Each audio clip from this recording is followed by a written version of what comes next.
$16,000, $18,000, $20,000. Charlie? Yeah? Could you let me have 65 cents? You already owe me 35 cents this week. Oh, but this is for lunch. 65 cents for lunch? Where do you eat, the Ritz? I'm taking, I'll let you have it back at the end of the week. It'd be cheaper for you to marry the girl. Thank you, Charlie. All set?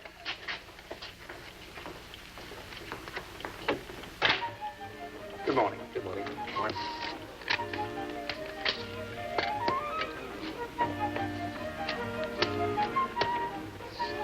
Bessie, we can go to lunch. Oh, Andy, just for today, couldn't we go to Brewbacker's? Brewbacker's? Oh, I wish I could take you to places like that. Oh, I was just kidding. It doesn't really matter where we eat. It matters to me, though. Always pinching pennies, never quite able to make it till payday. You got up on the wrong side of the bed this morning. I didn't sleep all night worrying about it. Worrying? What about Andy? Look, no matter how I work this thing out, the cost of living's gone up again. We just can't afford to get married.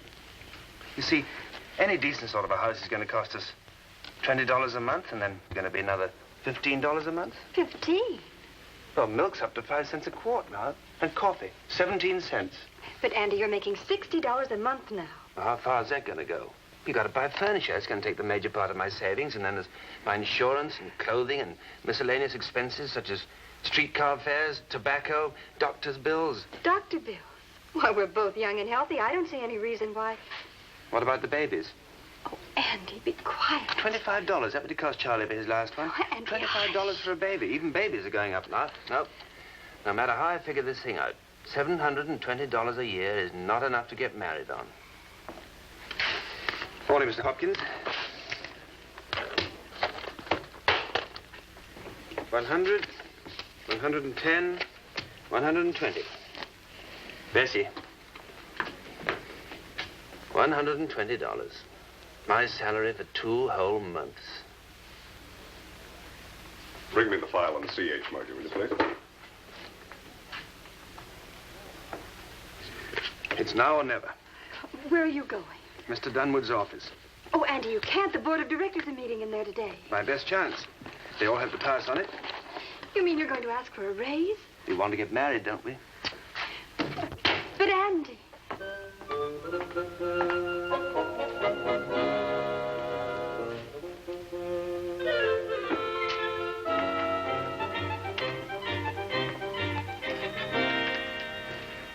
Well? Mr. Dunwood, if you please. Can't you see that we're busy? Who are you? The senior paying teller, sir. Paying teller? Oh, yes. Meadows. Fields, sir. Well, speak up, young man. What do you want? An increase. Yes, that's right, gentlemen. An increase, a raise. You ought to know better, Meadows. Fields, sir. Interrupting an important meeting with such trivialities. Now, you know the rule. All increases are to be requested in writing. Write us a letter. I did twice. What's that? I said I did twice. I wrote 2 letters, one a year ago asking for an increase and one 6 months ago. Well? You didn't answer them. Well, it should be clear even to you that we feel that you are more than adequately compensated for what you do. Gentlemen, perhaps it's my fault. Perhaps I didn't make it absolutely clear in those letters just why an increase is so necessary for me at this particular moment. While I agree that my salary was adequate when I first came to this bank 8 years ago, now the cost of living has risen to such a degree that... You aren't in debt? Oh, no, sir. No, I was considering getting married. Well, now, that is hardly one of the requirements of your job. Oh, but the requirements of my job have increased with your increased business. And you feel that you were responsible for this increase in our business? Oh, no, sir. But it is necessary for me now to memorize the signatures and study the banking habits of double the former number of your customers. And you feel that you should be compensated for that? Well, I think it should be taken into consideration. Your hours of labor are the same as your former hours, are they not? Yes, sir.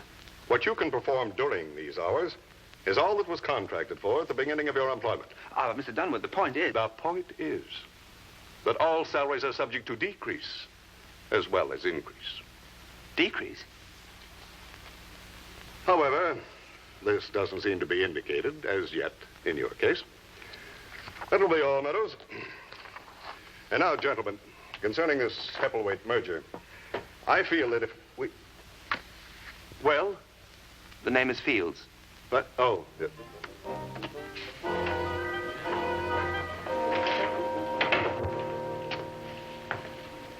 What did they say? For 8 years, I've been cooped up in that cage, never late, never sick, and never short in my accounts. Then they didn't give you a raise. You know what I am to these people, Bessie? I'm a cog, an insignificant little cog in the wheel. Not a very important one at that. He didn't fire you. Worse than that, he gave me a pat on the head and told me to go back to work. He didn't even give me the dignity of remembering my name. 8 years I've worked here, and he doesn't even know my name. Well, you know how he is. He's a very busy man. I thought I had a position of trust. Look at this. All this money. Going through my hands day in, day out.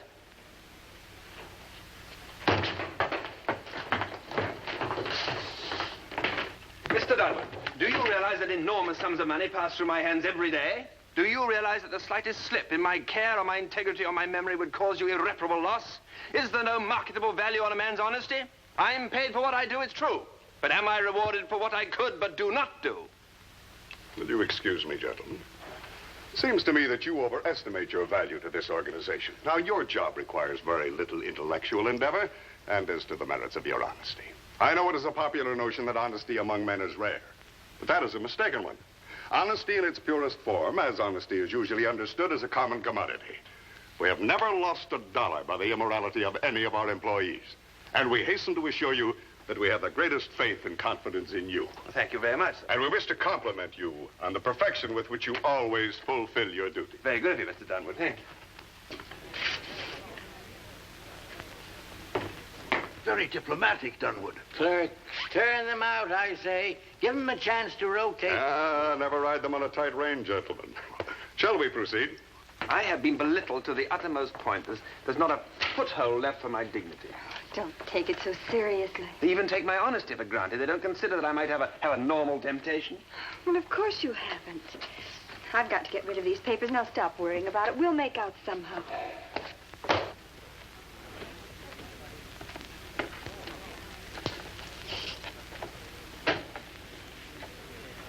Uh-oh. What? Know who that is, don't you? Oh, sure. Heppleweight. Yeah, that means we work Saturday afternoon, I'll bet. Saturday? Why? Because of the audit. What audit? Haven't you heard about the Heppleweight merger? Well, how does that affect us? You'll find out. We'll have auditors in and out of our hair for a week. Auditors when? According to Wallach, in a couple of days, I guess. And boy, they better not find any mistakes in the books. No, they better not. They say this Heppelwaite's a fanatic. He won't touch a bank if there's a shortage of a 2-cent stamp.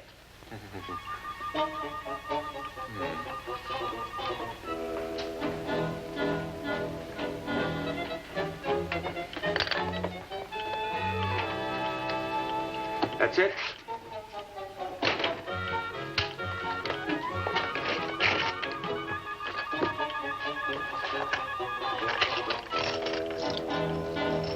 $50,000, the 30, and the 20. That's 114,860. 114,860 even. Boy, what a day.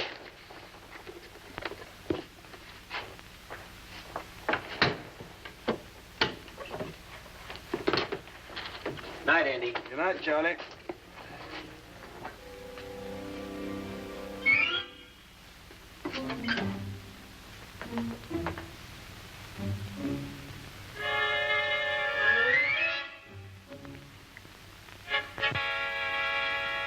$5 to 10 years. Andy. Uh-huh. Andy. What's the matter with you this morning? No, nothing. I'm fine. You certainly don't act like it. Willie.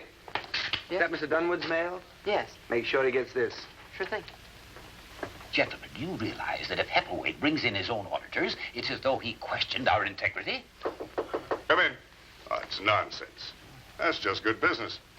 Want to remember that Heppleweight is a very cautious man. Well, gentlemen, we have nothing to worry about. Certainly no one could ever question our Oh, no. What's the matter? Fields, Yes, Mr. Dunwood? come in here.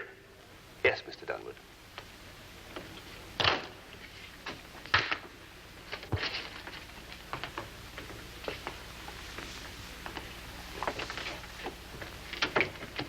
Did you write this?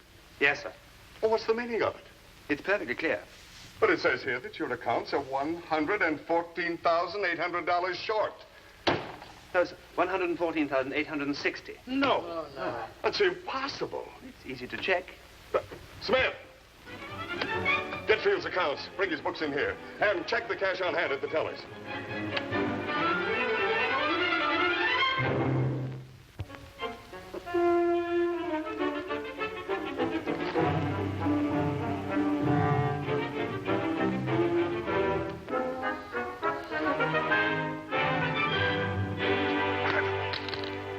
His accounts are short. $114,860. That's right. That's what I've been trying to tell you. Call the police. Somebody call the police. No, gentlemen. I wouldn't recommend that. You're not being very rational, you know. What are you saying? Well, do you want to run on the bank? You see, if you call the police, then the newspapers will find out. If the newspapers find out, well, we all know how touchy depositors get when there's a shortage of cash. You'll be wiped out in an hour. Now, Meadow, Fields. Now, we've been together a long while. You're a respected member of this organization. Am I? But now you realize what a shortage like this would do to us? Oh, yes, I do indeed. Well, now, if you would just tell us where the money is. Now, wouldn't I be foolish to do that? What? I went to a great deal of trouble to take that money. But you will be in a great deal more trouble before you're through. Don't you realize what the penalty is for embezzlement? According to the National Currency Act, from 5 to 10 years in the penitentiary. You don't mind going to jail? Certainly not. You see, for the maximum of 10 years, I would be extremely well paid. $11,486 a year. And during that time, I would have ample opportunity to study a few languages and to read extensively. At the end of the time, I would still be in the prime of my life and the possessor of an enormous amount of money. Then I'd travel, enjoy myself. It's a very attractive thought, really, when you look at it that way. Don't you think so? How much of an increase was it that you wanted? Oh, by George, that's blackmail, and we will not pay blackmail. We'll prosecute you, we'll put you behind bars, and we'll recover our money, and don't you think we won't? Where will you find it? Well, it might be anywhere. It might be buried under the ground. It might be checked in some locker someplace. It might be mailed to a distant post office. It might be on its way out of the country. No, I don't think you'll prosecute. Besides, Mr. Heppelwaite wouldn't like that. Heppelwaite? Heppelwaite. Oscar J. Heppelwaite. Well, it's been rather a tiring morning, gentlemen. I think I'll take the rest of the day off, give you a chance to reach some decision.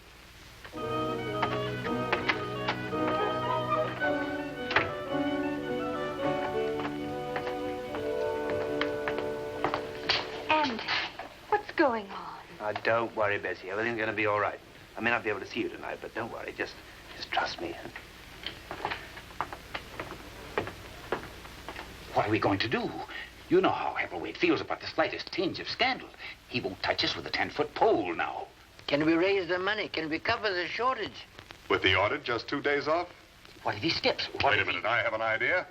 Smith, we'll put a detective on his trail. Get me the Chatterton Detective Agency on the telephone. That will stop his little game.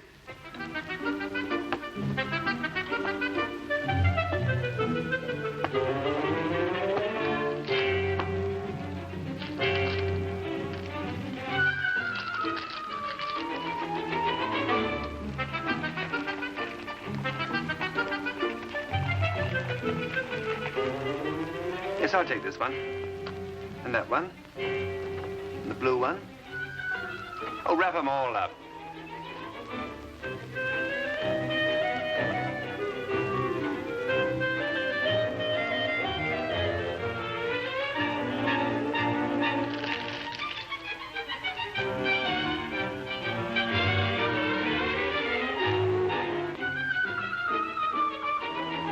After which he drove home in a hansom cab, 10:15 p.m. Mr. Fields then retired to his boarding house where he extinguished a light in his bedroom, raised the window and pulled down the shade. 11:40. Oh, what about this morning? This morning, 7:14, Mr. Fields raised the shade, closed the window. Well? That's all. He never came out. He never came out. At 7:48, I got uneasy and I went to the door and asked for him. Well? Landlady said he must have gone out the back way. I lost him.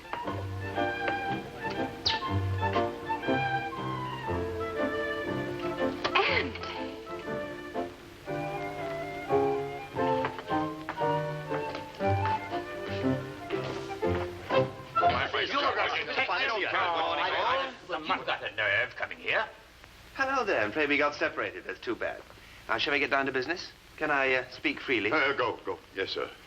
Have you reached your decision? Now, Mr. Fields, about this increase. I thought $300 a year would do very nicely. Well, $300, that doesn't seem too bad. Do you think so, gentlemen? Oh, excuse me. Hello. Oh, yes, Mr. Heppelwaite. The audit? Yes, Mr. Heppelwaite. Audit? Yes, gentlemen, the audit. Or should I call it a reprieve, Mr. Fields? I don't understand. Mr. Heppelwaite has just asked due to the press of business that the audit be postponed for 2 weeks. 2 weeks? Do you know what that means, Mr. Fields? It means that the board of directors and I will have sufficient time to raise the $114,860 to cover your theft. But what about the scandal? You know that Mr. Heppelwaite will never touch a bank when there's been a scandal. There will be no scandal because we don't intend to prosecute. Not prosecute? But don't think you're going to get away with our money, because as long as it's in your possession, we will follow you. We will hound you until you will beg us to take it back.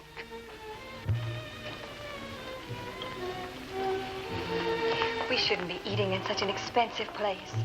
That porterhouse steak, 75 cents. Well, this is my last chance. Heppelwaite comes here every day, and I've got to see him. Andy, why don't you give the money back? Well, it's gone too far. If I give it back now, I lose everything. I never intended to keep the money. I just wanted them to see how wrong they were. Yes, but spending it the way you're doing, they'll have you arrested for it. That's not their money. It's mine. Yours? My savings account. Oh, Andy, that was to have been for our furniture. Yes, I know, but I had an idea. If they thought I was spending their money, they'd come to terms more quickly. Now I haven't got any money left to bluff with. Shh. Good morning, Mr. Appleway. I have your table reserved. This way, please.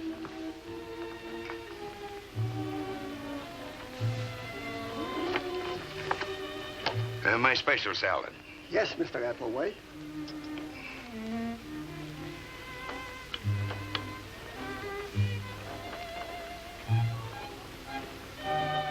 No. You haven't got it yet. Mr. Appleway, today we tried with crab meat. I said it was some kind of fish, but I didn't say crab meat.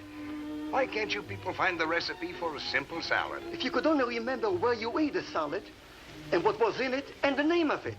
Well, that's your business. All right, we'll try again with lobster or trout. Herring. May I suggest it is perhaps a herring salad? Herring slaw? I don't know. Well, that could be the name of it. Bring me 2 unsalted herrings, 4 boiled potatoes, some endive, and 2 eggs, 1 hard-boiled and chopped. And this is my fiancée. If you wish. Come.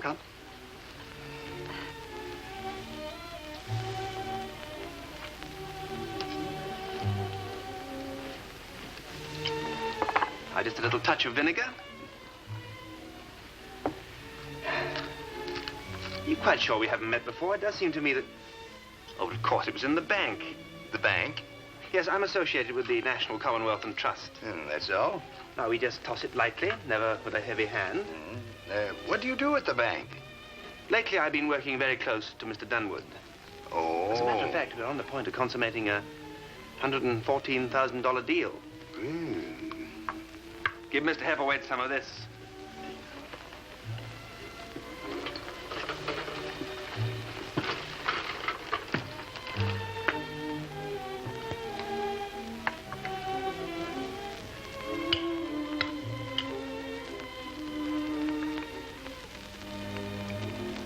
By George, this is it. Hey, you saw how you made it, Henry. That's the way it should be made. Very good, sir. I will remember. Good heavens, we must be running along. Oh, won't you join me? I'm sorry, though. I have to get back to the bank. Oh. But I do hope to meet you again, sir. Yeah. Oh, of course, I shall see you tomorrow at the audit. Oh, I'm afraid not. I've had to have the audit put back. Put back? Yeah. Oh, that's too bad. Come, Bessie. Fields, wait a minute. What do you mean, too bad? Well, it's none of my business. It's your money. Please don't quote me, but too bad. Oh. Well, it's been very nice running into you, sir. Oh, yeah.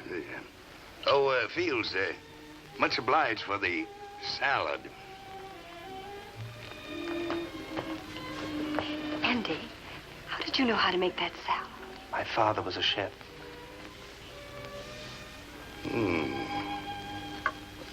All right, Fields, you win. But only because Heppelwaite set the audit back to tomorrow. Then it's agreed. A raise of $300 per annum? Agreed. Yes, I think this contract will do very nicely. You realize, of course, that I'm handing the money back of my own free will. Yes. You acknowledge that most men would prefer jail to relinquishing control of such a large sum? Of course. You see, of course, that I never intended to keep the money. It was a matter of dignity as a human being. Mr. Fields, now, about the money. You do believe in my integrity. Well, yes, yes. You appreciate my motives. Only too well. You appreciate them to be just. Unqualifiedly. Now, if you will just tell us where the money is. The money?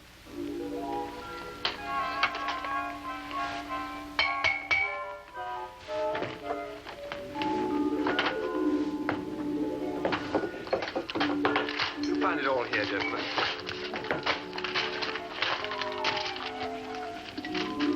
Really true.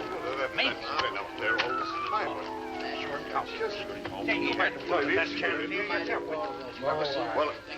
Well, I must admit, Fields, this whole maneuver was darn clever. Oh, thank you.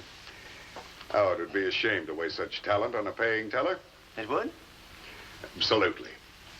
It is the considered opinion of the board that such perseverance and ingenuity should be rewarded by a promotion. Promotion? To vice president. This morning, we passed a resolution promoting you to said position. Do you accept? Well, vice president? In charge of securities. It's quite a step up from paying teller, young man. Well, it certainly is, and thank you very much, gentlemen. Then you do accept. Oh, of course. Congratulations, Fields. Oh, thank you, Mr. Dunwood. I must say, this is all very exciting. Well, I'm glad you think so. And now, as vice president in charge of securities, it is the opinion of the board that your services are no longer required. I beg your pardon? You're fired. Fired? Fired? But you can't do that. You've just signed a contract giving me a raise of $300 a year. As paying teller. But you have been promoted to vice president. And as vice president, you are fired. Now, look here, Mr. That Dunwood. will be all, Fields. Good day.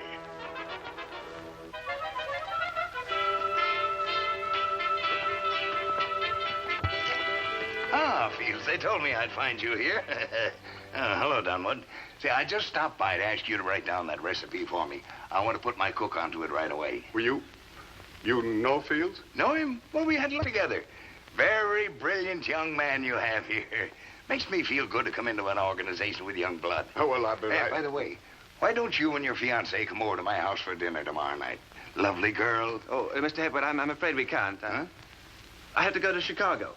Most interesting offer from 7th National there. You're leaving? Well, what's the trouble? Well, Dunwood here has offered me the vice presidency, but we just don't seem to be able to get together on the question of salary. You mean to tell me you're going to let this brilliant young man be stolen right away from us? Well, if this organization is as short-sighted as that, I don't want any part of this merger. No, wait, Mr. Hepplewait, let's talk this over. I'm sure we can come up with something. If you insist.